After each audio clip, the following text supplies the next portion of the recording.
Hello, everyone, and welcome back to Boogie Studios. Let's imagine ourselves back in 1955. We turn on the radio, and we're going to listen to our favorite radio broadcast called Suspense. Hope you enjoy.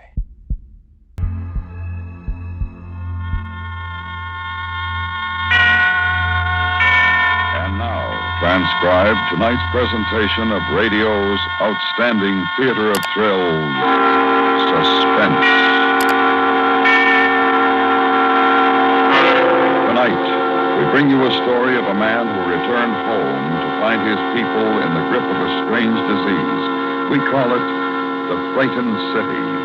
So now, starring Mr. Harry Bartell, here is tonight's suspense play, The Frightened City.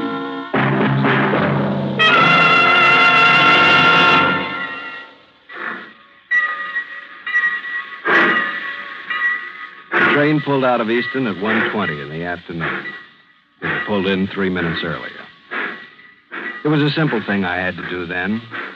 Watch it cross the bridge over the Wabash, watch it grow smaller, and when it was out of sight, I was finally home.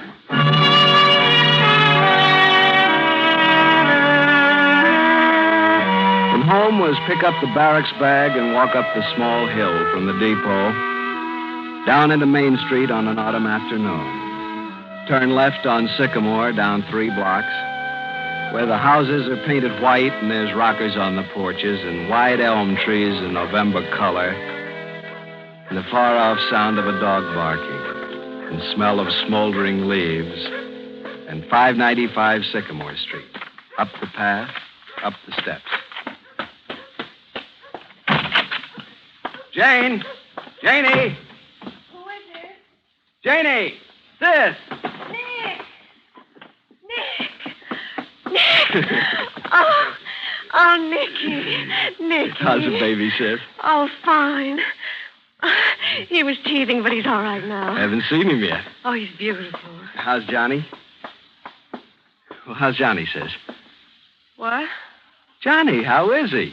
Your husband, my brother-in-law, Johnny, how... What's the matter with you? Didn't you get my letter? I was aboard ship the last 2 weeks, so Johnny's dead. Johnny went walking one night, and he's dead.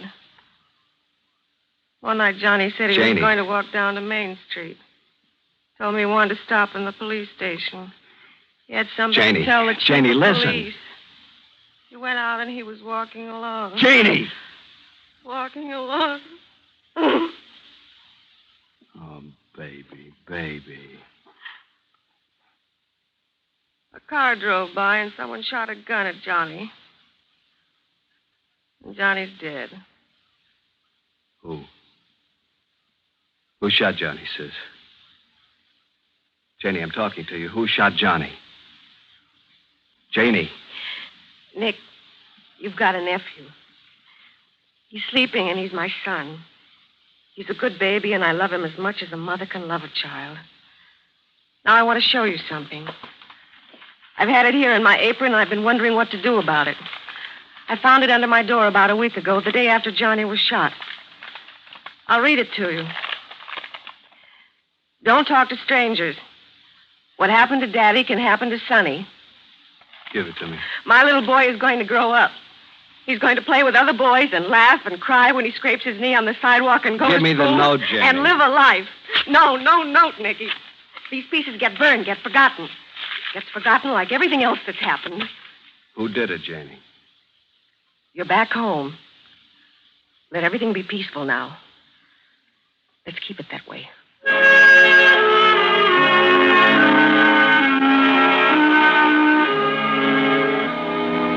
Outside, it was November. The long, quiet avenue. And the glimpse of the coat-sweatered woman in her backyard, gathering in her wash, feeling in it the starch of cold autumn wind. Walk to a cross street, then 3 blocks east. Police headquarters. Give a murdered man's name and yours. Ask for the chief of police. And in less than an hour, be shown into him. Hello, Mr. Crawford. Have a seat. You know I'm here. Yes, I do. I just came from my sister. She's scared. She gets threatening notes and burns them up. Why? I don't know. Who killed her husband? I don't know. Look, you, this happened to my sister. Now it's happening to me. A week ago, a man walked down the street. He was on his way to see you, and he got murdered. Easy, kid, easy. I got some things to tell you. Tell me. 4 people saw it happen to your brother-in-law. That night, one of them, a woman, was brutally beaten, tossed into a vacant lot. A kid playing in the trash found her there. 2 days later, another witness got a bomb thrown through his nice new house. It almost killed his wife. That's 2. The other 2 won't talk either, like your own sister won't talk. I'm tired, Mr. Crawford. I got lots of things to clear away. I want their names and addresses. They'll talk to you, huh? They'll talk to me. I want those names. Tell the sergeant in the next office I said you could have them. Mr. Crawford. What? Things have changed in this town. It's different. Hang around, you'll see.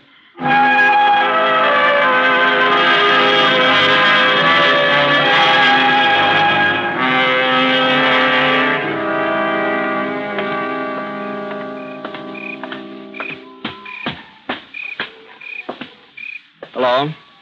Evening. Mr. Osburn? I'm Mr. Osburn. Something I can do for you? They told me down at your place of business that you'd be home. It's about Johnny Stewart. Do you mind if I sit down? Not at all. Johnny Stewart. Friend of yours? He was married to my sister. Your sister? Oh, then you must be Nick. Heard a lot about you from Johnny. How you were soldiering in Korea. Welcome home, Nick. Johnny worked for you, didn't he? Good accountant. Nice guy, Johnny. One of the best. You were with him the night he was killed. That's right. I was with him. You want to tell me about it? Johnny was walking by my store just as I was closing up. I told him to wait a minute. I'd walk with him. We walked. We talked. We got to a corner. I told Johnny to wait for me while I went into the drugstore to buy some cigarettes.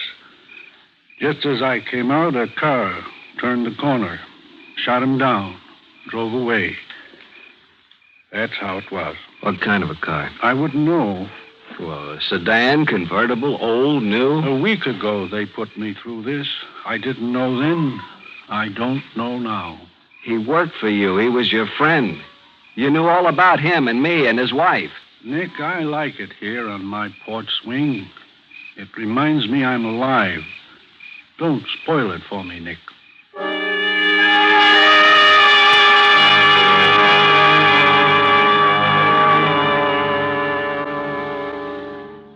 Mrs. Mason, you were sitting right here at your window, and you saw it happen. You saw Johnny killed. I didn't see it. What kind of a car? Just tell me that. Nothing. The men who beat you up, could you identify them? There were weeds and dirty old tin cans. Please. And they threw me down, kicked me, my throat. Go away. What are you doing at my house?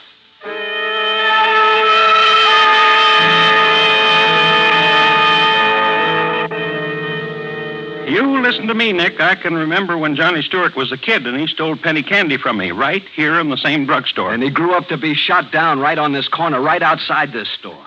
What happened that night, Mr. Nolan? Nick, I built up a nice business here. 20 years... What did you see? Nicky, it was me had to scrub his blood off the sidewalk. What did you see? Nothing. Nothing. That's what I saw, Nick. Nothing.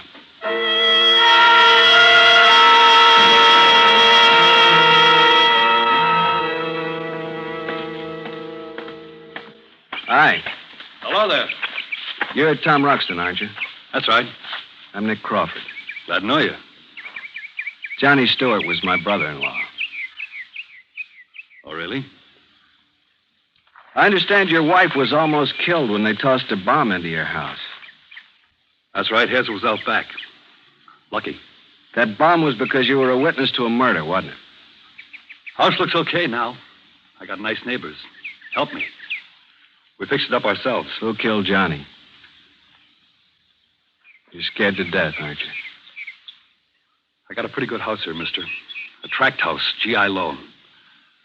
Once I had a nice uniform just like you. Now what I've got's a wonderful wife. Anybody asks me, I'll say Hazel's a wonderful wife and I love her. Like I said, scared. Right now, mostly of you. Whatever you're carrying around with you, I don't want to rub off on me or Hazel. So I'll tell you something. Leave me alone.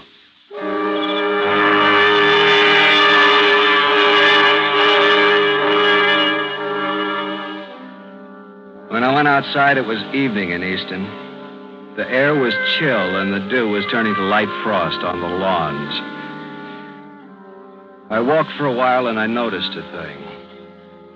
The people on the streets, they all had the same disease. Their stares, their looks over the shoulder at me, the whispers, the turning aside to let me pass. The word had gotten around that Johnny Stewart's brother-in-law was back in town and was asking questions. Was being pointed out, walked away from. I'd come home. And I'd come home to a frightened city.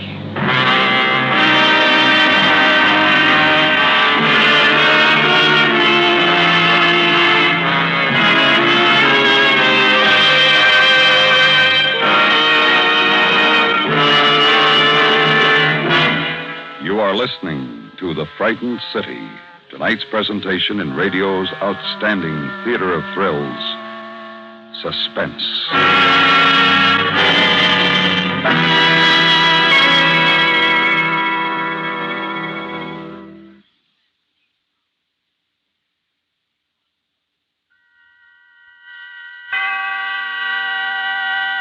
And now we bring back to our Hollywood soundstage Mr. Harry Bartell, starring in tonight's production, The Frightened City, a tale well calculated to keep you in suspense.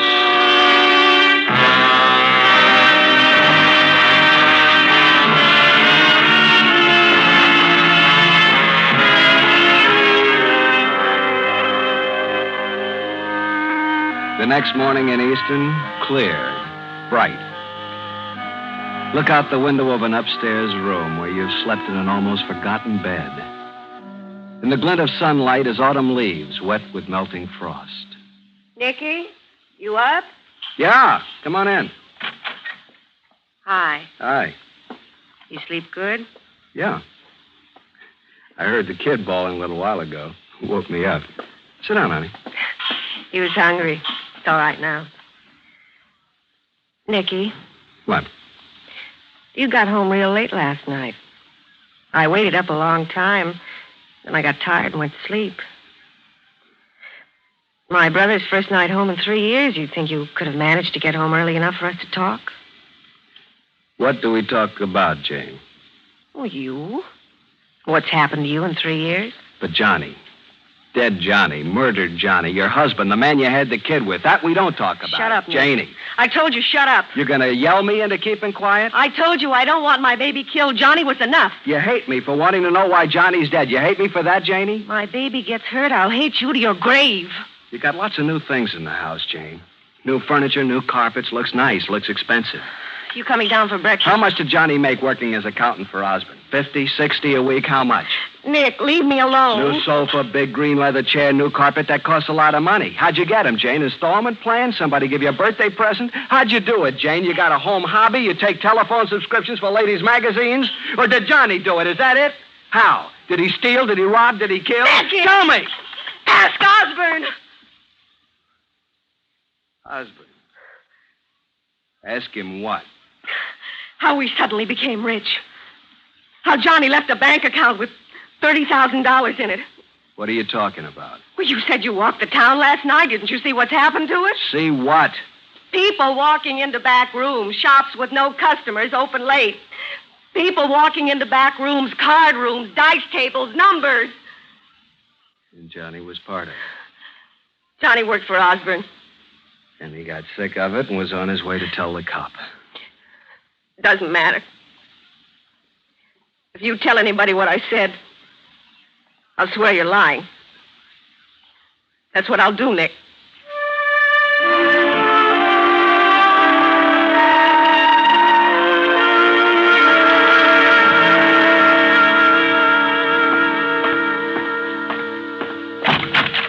Hi, Nick. What are you doing? Hey, what's the matter with you, Nick? I want you to look at me, Osborn. And I want you to say to yourself, here's a man who's angry. Say to yourself, here's a man who might reach across the desk and kill me. He hasn't made up his mind yet. On your feet, Osborn. On your feet! Why'd you kill Johnny? You crazy? Talk to me. Tell me why you killed Johnny. I was walking with him, son. Walking with him. How could you set him up as a pigeon? It's real simple. You walk with him and go into a drugstore and wait until he's killed. Now you know how. Now tell me why. Been talking to your sister, son? Osborn, you send your boys down to see my sister. They might live through what'll happen to them, but I doubt it. Tough boy, soldier boy. Now here's what else, Osborn. This town suddenly stinks. Dice rooms, card rooms, numbers, and everything that goes with it. My brother-in-law gets a shiny garbage disposal and a new grand piano, real fine rugs, and a large bank account. On how much a week? 75?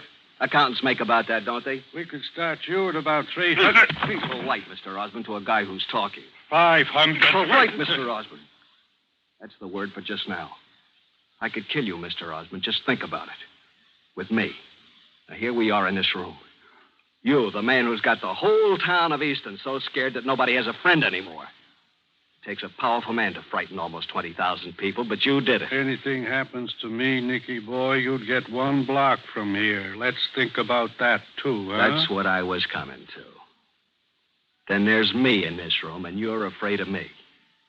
That makes me pretty big, too, but I'm not going to kill you, because this is my town, and it used to be a pretty good town. The uniform and the flag in the fist.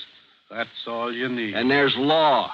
And there's people who need to know what's happening here, and I'm going to tell you what I'm going to do. Got proof, Nicky? How? About 8 o'clock this evening, I'm going to take a walk. I'm going to take the same walk that Johnny did.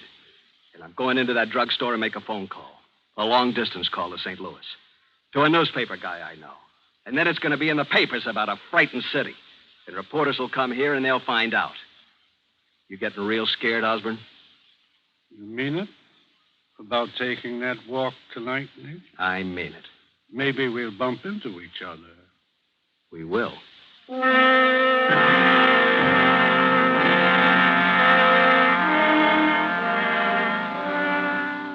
And on the way home, stop at Lane's sporting goods store. Buy a gun. Buy cartridges. And Mr. Lane is all business. No good evenings. No, how have you been, Nicky? Just ring it up on the cash register, not looking at you. Walk quickly away from you when it was done. And the walk home. A small town held in November twilight. Inside the house, the room where the baby is. Play with him. And Jane comes in, takes him away from you. Tells you there's supper in the kitchen if you want it. And eat alone. Paper propped against water pitcher. Alone. From now on, everything alone. Glance at the kitchen clock. And it's time. You going out, Nick? Yeah, Where? just for a walk. Will you be late? Maybe. Don't wait up for me.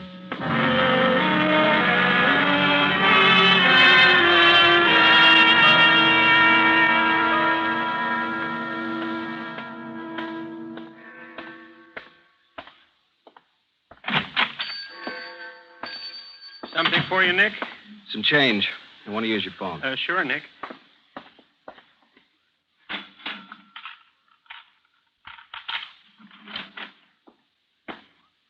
Here, Nick. Thanks.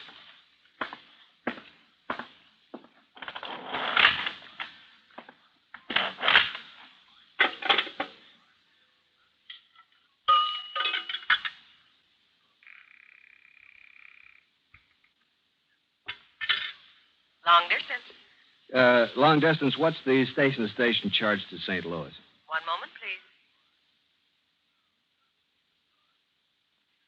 The charge is $1.20, including tax. What number do you wish, please? What number are you calling in St. Louis, please? Pick a number. I'm sorry, sir. Don't be sorry. Get anybody you want to talk to in St. Louis. Have a talk on me. There's somebody I want to call in St. Louis, but I can't think of who it is. I will give you information. No. Just talk to me. I'm sorry, sir. I can't do that. Operator, I've got to talk into this phone for just a little while longer. Just to let somebody think I'm not kidding. In case somebody's watching. I don't understand, sir. Would you like information, sir? About what? Do you wish to talk to St. Louis, sir? You think I should? I'll connect you with my superior. No, I got a number. Get me Benton 64373 in St. Louis. One moment, please. Never mind, operator. Somebody's just driven up. He's waiting for me outside. Cancel the call.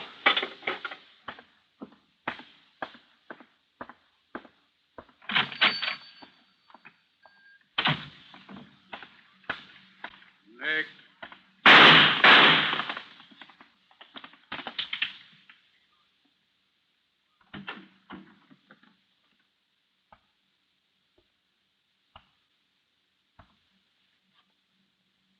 Nick. Oh, Nick. Sorry, soldier. And just think, you could have died on a battlefield, not in your hometown. Oh.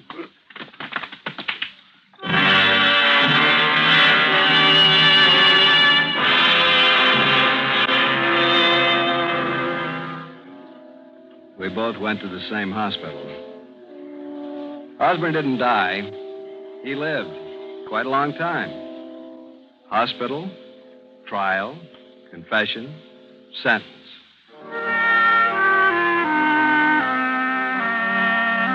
Then it was spring in Easton. It was a good spring. And you know how people are. They react to the weather. Hi, Nick. Trees starting to bud already, you notice?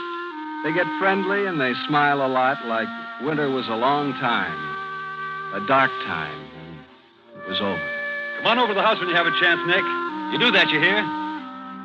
Grass grows in springtime, but babies grow all the time. Did you see him? Did you see him, Nick? He walked. My son walked. Sure, I saw him, sis. He's growing up. That happens. And you know what? He's lucky. He's got a good town to grow up in.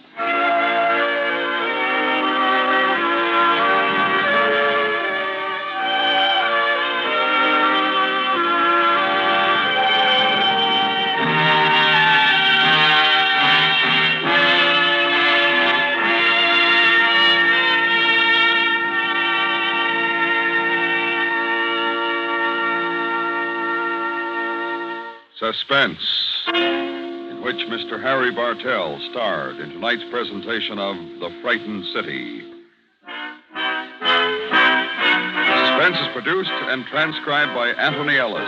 Tonight's script was written by Morton Fine and David Friedkin. Music was composed by Rennie Garrigan and conducted by Wilbur Hatch. Featured in the cast were Charlotte Lawrence, Lou Merrill, Herb Butterfield, Vivi Janis, and Tom McKee.